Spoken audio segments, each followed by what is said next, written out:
Hello guys, my name is Nisha Sani and welcome to Literary Heart. So guys, today I am going to explain you the last part of the story, The Kabuliwala. I have already uploaded 2 videos on the story and I will provide you the links of both in the description box. So without wasting the time, let's start with the story. So guys अभी तक जो मैंने कराया था आपको, उसके बाद मैं आपको आगे एक्सप्लेन कर रही हूँ कि आगे क्या है कि द मॉर्निंग वॉज ब्राइट। मतलब कि यहाँ पर जो नरेटर हैं वो एक्सप्लेन करते हैं कि आज की जो सुबह है वह बहुत ही ब्राइट सुबह है, बहुत ही शानदार मॉर्निंग है। आफ्टर द रेन्स की रेन के बाद there was a sense of ablution in the air. Ablution किसको बोलते हैं? एब्ल्यूशन बोलते हैं an act of washing one self या फिर रिलीजियस सेरेमनी। मतलब कि जो एब्ल्यूशन है वह एक रिलीजियस सेरेमनी होती है जिसमें हम क्या करते हैं, अपने बॉडी पार्ट्स को वॉश करते हैं। तो यहाँ पर नरेटर एक्सप्लेन करते हैं कि आज की जो सुबह थी, जो रेन के बाद की आज की जो सुबह थी, उसमें एक धार्मिक फीलिंग थी, उसमें एक रिलीजियस फीलिंग थी। और जो सूरज की किरणें थी, वो जो सूरज की किरणें थी वह सोने की तरह, प्योर गोल्ड की तरह, शुद्ध सोने की तरह लग रही थी। वह जो सूरज की किरणें थी वह इतनी ज़्यादा ब्राइट थी कि उसके प्रकाश से, उसकी जो चमक थी, सूरज की किरणों की चमक से कोलकाता की गलियों में गंदी ईंटों वाली जो दीवारें थी वह भी बहुत ही ज़्यादा अच्छी लग रही थी। आगे वो कहते हैं कि since early dawn today the wedding pipes had been sounding, कि आज अर्ली मॉर्निंग से ही, सुबह से ही जो घर में बैंड बाजे की आवाज़ सुनाई दे रही थी। बैंड बाजा क्यों बज रहा था? क्योंकि आज रात को मिनी की शादी थी, तो इसी ओकेज़न पे आज सुबह से ही जो वेडिंग पाइप्स थे, जो बैंड बाजा था, वो बज रहा था। And at each beat of my own heart throbbing, तो वो जो बैंड बाजा था उसकी हर एक बीट पर, कहते हैं, जो मेरा दिल था वह बहुत ही ज़ोर से धड़क रहा था। कहते उस बैंड बाजे की हर एक बीट से मेरा जो दिल था वह ज़ोर ज़ोर से धड़क रहा था। और उस समय वहाँ पर जो वो राग भैरवी, जो वो टोन थी, भैरवी टोन थी, उससे मुझे ऐसा लग रहा था कि वो जो राग भैरवी है वह मिनी से दूर होने के मेरे जो दुख को और ज़्यादा बढ़ाती हुई प्रतीत हो रही थी। उस राग भैरवी से मुझे ऐसे लग रहा था कि मेरा जो मिनी से दूर होने का दुख है वह और ज़्यादा बढ़ता जा रहा है। My Minnie was to be married tonight, आज रात जो मेरी मिनी है वह उसकी शादी हो जाएगी, या फिर वो मैरिड हो जाएगी, उसकी शादी होने वाली थी। वही वो एक्सप्लेन करते हैं। आगे वो कहते हैं कि from early morning noise and bustles had pervaded the house, कि आज सुबह से ही शोर से और हलचल से मेरा जो पूरा घर था वह भरा हुआ था। In the court yard the canopy had to be slung on its bamboo poles. मतलब कि कोर्ट यार्ड बोलते हैं घर का जो आंगन होता है, कि घर के आंगन में बैम्बू पोल्स के ऊपर जो कैनपी हम बोलते हैं त्रिपाल को, या फिर हम टेंट भी बोल सकते हैं, कि बैम्बू पोल से जो टेंट था वह लगा हुआ था, या उसके ऊपर जो त्रिपाल थी वह हैंग करके रखी हुई थी, वह लटकाई हुई थी। आगे हैं कि the chandeliers with their tinkling sound must be hung in each room and veranda. मतलब कि चैंडलियर किसको बोलते हैं? चैंडलियर बोलते हैं झूमर को, कि जो झूमर थे वह अपनी टिंकलिंग साउंड से, मतलब कि वो खनखनाहट की आवाज़ कर रहे थे, और वह हर एक रूम में और वह घर के हर रूम में और वरांडा में लटके हुए थे। There was no end of hurry and excitement, मतलब कि हर कोई जल्दबाजी में था और बहुत ही एक्साइटेड थे। I was sitting in my study, तो उसी टाइम पे जो नरेटर हैं वो एक्सप्लेन करते हैं कि उस टाइम पे मैं अपने स्टडी में बैठा हुआ था, मैं कुछ पैसे का हिसाब किताब देख रहा था। उसी समय पर कोई घर में एंटर करता है, वह मुझे बहुत ही रिस्पेक्टफुली सल्यूट करता है और मेरे सामने खड़ा हो जाता है। इट वॉज़ रहमन द काबुली वाला, और जब नरेटर उसको पहचानते हैं तो वो देखते हैं कि यह रहमन है, वो काबुली वाला है। कहता है पहले तो मैं उसको पहचान ही नहीं पाता, क्योंकि उसके पास ना बैग था, ना ही उसके लंबे बाल थे, ना ही उसमें वो जोश था जो कि पहले हुआ करता था, ना ही उसमें वो पहले वाला जोश था। बट ही स्माइल्ड, पर वो कहते हैं कि पर वह मेरी तरफ देख के स्माइल करता है और मुझे वो फिर से याद आ जाता है या मैं उससे फिर से पहचान लेता हूँ। तो काबुली वाले को देखकर जो नरेटर हैं, जो मिनी के फादर हैं, वो उससे पूछते हैं कि तुम बाहर कब आए, तुम कब वापस आए। इस पर जो काबुली वाला है वो रिप्लाई करता है कि मैं कल इवनिंग ही, कल शाम ही जेल से रिहा हुआ हूँ। तो नरेटर कहते हैं कि ये जो शब्द हैं वह मेरे कानों में चुभते हैं, क्योंकि मैंने पहले आज तक कभी भी किसी ऐसे पर्सन से बात नहीं की थी जिसने अपने साथ वाले पर्सन को घायल कर दिया हो। तो आगे वो कहते हैं कि यह सब सुनकर जो मेरा दिल था वो बैठा जा रहा था, श्रंक विद इन इटसेल्फ, मतलब कि मेरा जो दिल था वह बैठा जा रहा था। तो जब मैं यह महसूस करता हूँ कि वो क्या महसूस करते हैं कि आज का जो दिन है वह ही बहुत ही शुभ दिन है, तो वह अपने मन में सोचते हैं कि क्या आज के दिन उसका वापस आना सही होगा, या क्या आज के दिन वो यहाँ पर आया है क्या ये शुभ माना जाएगा, या फिर सब उसको शुभ मानेंगे।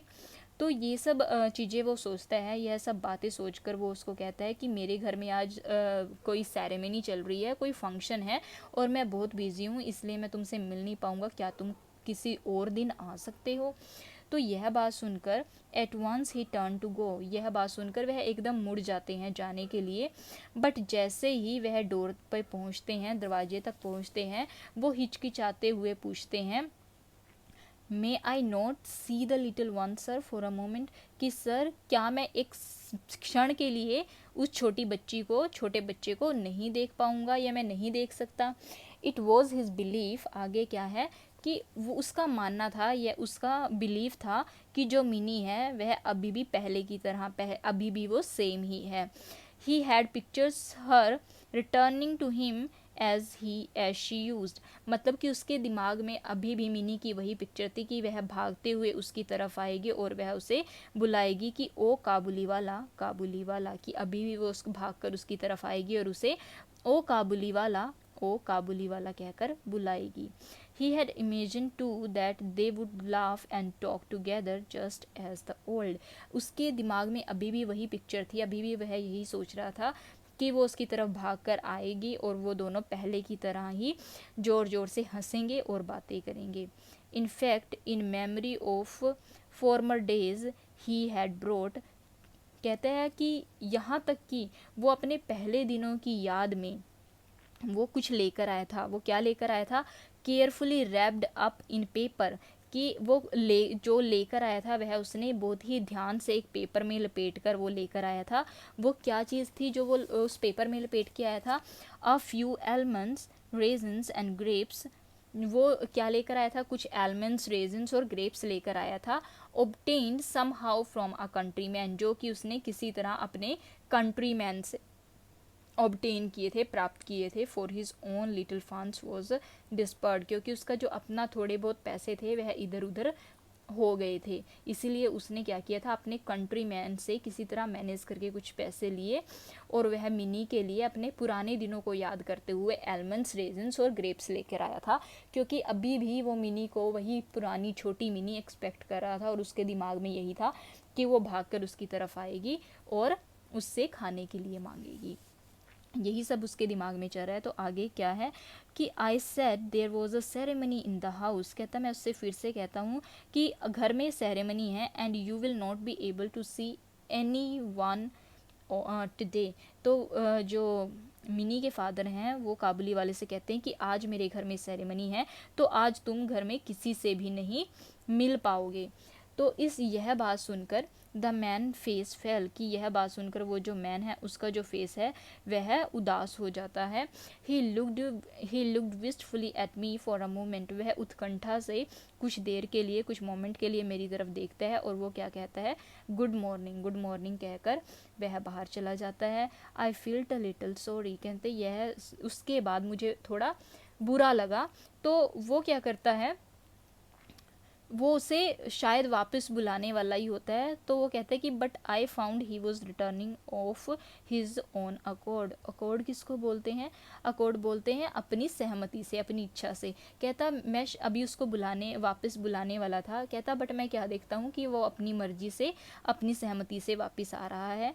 वह मेरे पास आता है holding out his offering and said, कि वो मेरे पास अपनी वो जो ऑफरिंग, वो जो एलमंड रेजन्स लेके आया था, वो उनको अपने हाथ में पकड़कर मेरे पास लेकर आता है और मुझे ऑफर करके कहता है I brought this few things sir for the little one, कि सर मैं ये कुछ चीज़ें थी जो लिटिल वन के लिए, मतलब कि मिनी के लिए लेकर आया था। Will you give them to her, कि क्या तुम ये सब उसे दे दोगे या फिर तुम ये चीज़ें मिनी तक पास कर दोगे, मिनी को दे दोगे। I took them and was going to pay him. कहते हैं मैंने वो चीज़ें उससे ले ली और मैं उसे पे करने ही वाला था, पर वो मेरा हाथ पकड़ लेता है और वो क्या कहता है कि तुम बहुत अच्छे इंसान हो sir, keep me in your recollection, कि प्लीज़ मुझे अपनी यादों में रखना या मुझे याद करते रहना। Do not offer me money, कि प्लीज़ मुझे पैसे मत दो, मैं यह मिनी के लिए लेकर आया था, उस छोटी बच्ची के लिए लेकर आया था। I too have one like her in my own home, कि इसके जैसी ही एक बच्ची मेरे खुद के घर में भी है, मतलब कि मिनी की तरह मेरी भी एक छोटी सी बच्ची है। तो मैं जब भी उसके बारे में सोचता हूँ, and bring fruits to your child, और तुम्हारी बच्ची के लिए, तुम्हारे बच्चे के लिए मैं फ्रूट्स लेकर आता हूँ। मतलब क्या है कि मैं मिनी के लिए फ्रूट्स अपना बच्चा समझकर लेकर आता हूँ, not to make a profit for myself, ना कि मैं अपने आप के लिए प्रॉफिट कमाना चाहता हूँ।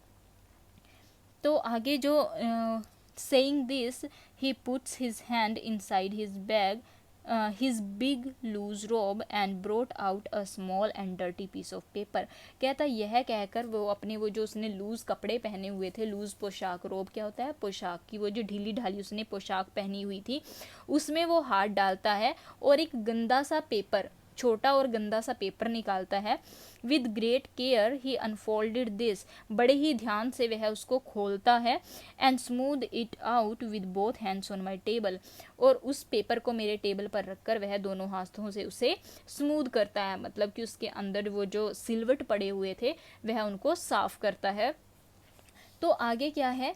आगे है कि it bore the impression of a little band, मतलब क्या है कि उस पेपर के ऊपर छोटे छोटे हाथों की एक छाप है, छोटे छोटे हाथों का एक इम्प्रेशन है, उसके ऊपर छाप है। नॉट अ फोटोग्राफ, यह कोई फोटोग्राफ नहीं है, ना ही कोई ड्राइंग है। इस पेपर के ऊपर क्या था? The impression of an ink smeared hand laid flat on the paper, कि इस पेपर के ऊपर शाही से सने हुए हाथ का एक इम्प्रेशन था, एक छाप थी। मतलब क्या था कि वो जो काबुली वाला था उसने क्या किया था, अपने बच्ची के हाथ को इंक में डुबोकर उसके हाथों की जो छाप थी वह उस पेपर के ऊपर ले रखी थी। तो वही चीज़ वो मिनी के फादर को दिखाता है। आगे क्या है? This touch of his own little daughter had been always on his heart, कि उसके बच्ची के हाथों की वो जो छाप थी वह हमेशा ही उसके दिल के पास रहती थी, या वह उस छोटे से कागज़ को हमेशा अपने दिल के पास रखता था। As he led come year after year to Kolkata to sell his wares in the street, कि जैसे ही वह हर साल कोलकाता आता था अपना सामान बेचने के लिए, तो वो अपने बच्चे के हाथ के इम्प्रेशंस को हमेशा अपने दिल के पास रखता था। तो आगे जो नरेटर हैं वो क्या कहते हैं? Tears comes to my eyes, कि यह सब देखकर मेरी आंखों में आंसू आ जाते हैं। I forget that he was a poor Kabuliwala fruit seller, कहता मैं एक टाइम के लिए भूल जाता हूँ कि वह एक गरीब काबुली वाला है, फ्रूट सेलर है। वाइल आई वॉज, कि इससे पहले मैं कुछ कहता, बट नो, कहता पर वो कहता कि नहीं, आई वो what I was more than he, कहता बट मैं भी इससे ज़्यादा क्या था। वो भी अपनी बेटी से दूर है और आज मैं भी अपनी बेटी से दूर हो रहा हूँ। तो आगे वह कहता है he also was a father, वह भी तो एक फादर ही है, वह भी तो एक पिता ही है। That impression of the hands of his little Parvati in her distant mountain home reminded me of my own little Minnie, कि वो जो हाथों के इम्प्रेशन थे, वो जो हाथों की छाप थी, जो दूर पहाड़ों में उसके घर में उसकी एक छोटी सी पार्वती के हाथों, पार्वती कौन है, काबुली वाले की बेटी है, कि काबुली वाले की जो छोटी सी बेटी है पार्वती, उसके हाथों की वो जो छोटे इम्प्रेशन हैं, छोटी छाप है, वह मुझे भी मेरी छोटी सी मिनी की याद दिलाती है। जब मिनी छोटी होती थी मैं भी उस समय को याद करता हूँ। तो आगे जो नरेटर हैं वो इसके बाद क्या करते हैं कि वो मिनी को एकदम बुलावा भेजते हैं, अंदर वाले अपार्टमेंट से वह मिनी के लिए बुलावा भेजते हैं। मैनी डिफ़िकल्टीज़ वर रेज्ड, तो इस चीज़ पर काफ़ी सारी डिफ़िकल्टीज़ थी, प्रॉब्लम्स थी, वो खड़ी हो जाती हैं। बट आई वुडंट लिसन, कहता पर मैं किसी की नहीं सुनता। तो आगे वो क्या कहते हैं, clad in the red silk of her wedding day, कि क्लेड का मतलब क्या होता है, पहने हुए, कि वह अपनी शादी वाले दिन पर रेड कलर की उसने एक साड़ी पहनी हुई है। आगे है with the sandal paste on her forehead, और उसने अपने फोरहेड पर, अपने माथे पर चंदन लगाया हुआ है। And adorned as a young bride, और वह एक यंग ब्राइड की तरह, एक दुल्हन की तरह सजी हुई है। तो इस तरह जो मिनी है वह आती है और वह शर्माते हुए मेरे सामने खड़ी हो जाती है।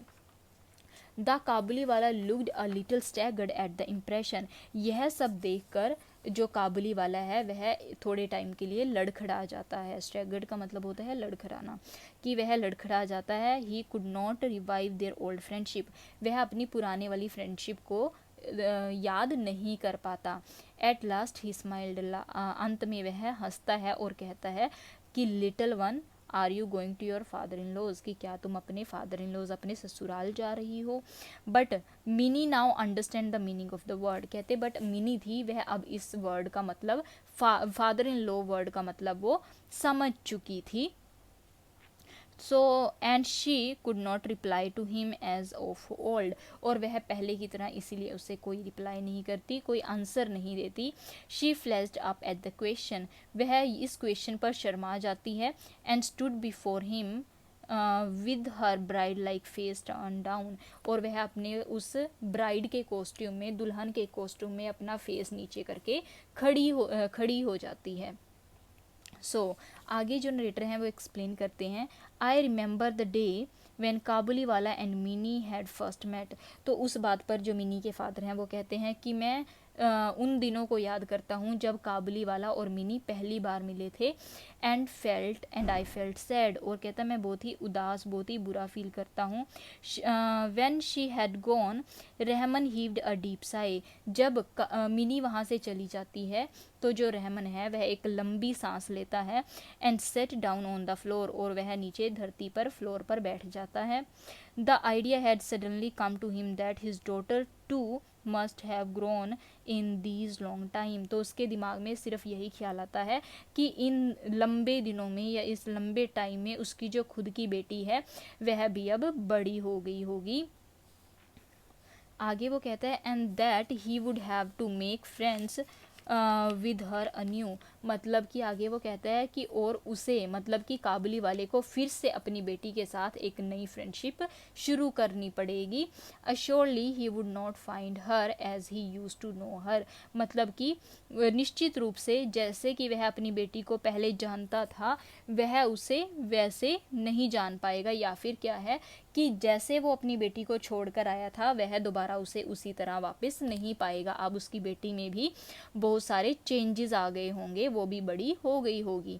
एंड बिसाइड, और इसके अलावा what might not have happen to her in these 8 years, और वो क्या सोचता है कि पता नहीं इन सब के अलावा इन 8 सालों में उसके साथ क्या क्या हुआ होगा या क्या क्या उसने फेस किया होगा।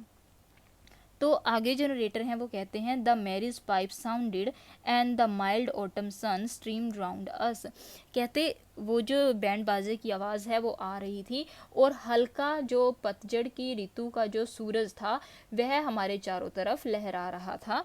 But Rahman sat in the little Kolkata lane, कहता बट जो रहमन था वह कलकत्ता की एक छोटी सी गली में बैठा हुआ था। एंड वो अपने सामने अफ़गानिस्तान के उन बंजर पहाड़ों को देख रहा था। I took out a bank note, कहता उस टाइम पे जो मिनी के फादर हैं वो बैंक का एक नोट निकालते हैं, एक चेक निकालते हैं और वो काबुली वाले को देते हैं और वो क्या कहते हैं, go back to your own daughter Rahman in your country. तो वो उसको वो नोट देते हुए कहते हैं कि अपने घर अपनी कंट्री वापस जाओ, and may the happiness of your meeting bring good fortune to my child. और शायद तुम्हारे मिलने की जो खुशी होगी, तुम्हारे मिलने की जो हैप्पीनेस होगी, उस वो शायद मेरी बेटी के लिए या मेरे बच्चे के लिए एक अच्छा फॉर्चून लेकर आएगी, हमारे लिए एक अच्छी, मेरी बेटी के लिए एक अच्छी किस्मत लेकर आएगी। आगे जो नरेटर हैं वो क्या कहते हैं, having made this present I had to curtail some of the festivities, कि हैविंग मेड दिस प्रेजेंट, कि काबुली वालों को ये प्रेजेंट देकर, वो पैसे देकर, I had to curtail some of the festivities, कि मुझे शायद अपने कुछ खर्चे कम करने पड़ेंगे। फेस्टिविटीज़ होता है उत्सव में, मतलब कि सेरेमनी में जो मुझे खर्चे करने पड़ेंगे, करने थे, वो शायद मुझे अब कम करने पड़ेंगे। कर्टेल का मतलब होता है कम करना। I could not have the electric lights I had intended, कि शायद मैं अब वो इलेक्ट्रिक लाइट्स नहीं ले पाऊंगा जो मैंने सोची थी। नॉर द मिलिट्री बैंड्स, और शायद मैं अब वो मिलिट्री बैंड्स को नहीं बुला पाऊंगा। मिलिट्री बैंड्स होते हैं कि शादी में जो वो बैंड बाजे वाले बुलाए जाते हैं, जिनमें से एक पर्सन उनको इंस्ट्रक्ट कर रहा होता है, बाकी सब उसको देखकर अपने जो भी उनके एक्ट्स होते हैं वो प्ले करते हैं, उसको बोलते हैं मिलिट्री बैंड। कि शायद मैं अब वो मिलिट्री बैंड भी नहीं बुला पाऊंगा। And the ladies of the house were despondent at it, और शायद घर की जो लेडीज़ हैं वह इस चीज़ पर बड़ा ही नाराज़ होंगी। But to me the wedding feast was all the brighter for the thought that in the distant land a long lost father met again to his child। कहता बट मेरे लिए शादी का ये जो उत्सव था वह और भी ब्राइट हो गया था जब मेरे मन में ये थॉट आया कि दूर किसी देश में काफ़ी दिनों से खोया हुआ एक फादर फिर से अपनी बेटी से मिलेगा।